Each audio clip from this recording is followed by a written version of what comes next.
Bismillahirrahmanirrahim. Assalamu alaikum everybody. How are you? Hope you'll be fine. Today in this lecture, in this video, I will teach you what is the difference between ma and maza. Ma means what are, and maza means what are. And the question is that where we can use ma and maza.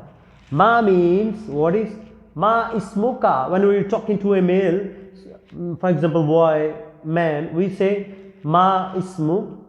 Ma means Is means name. Ka means yours.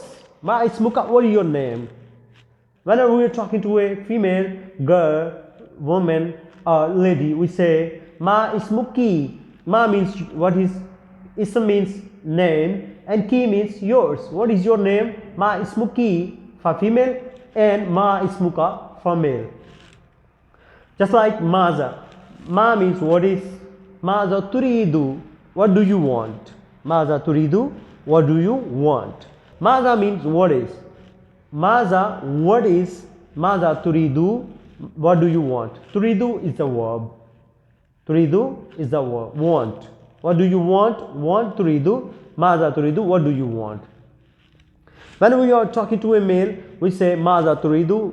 To a boy, man. Just like we say ma ismuka, ma turidu.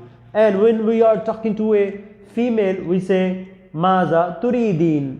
That is, we will use the suffix at the end of the sentence, yanun. Whenever we are talking to a female, we say maza turidin.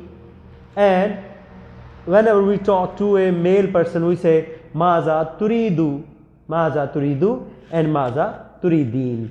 If we have a talk with so many persons, for example, in front of you, so many people are sitting in front of you, how can we ask, what do you want? You means you all people. Maza, what do you want? Maza turidun. Just like we say maza turidin for the female, and we say maza turidun. There are so many persons, male or female. We say maza turidun. We will use the suffix at the end of the sentence. That it will be waw nun at the end of the sentence. Maza turidun. Hope you have learned something new from me. So thanks for watching. Ma'as salam. How can we say bye bye in Arabic? Ma'as salam.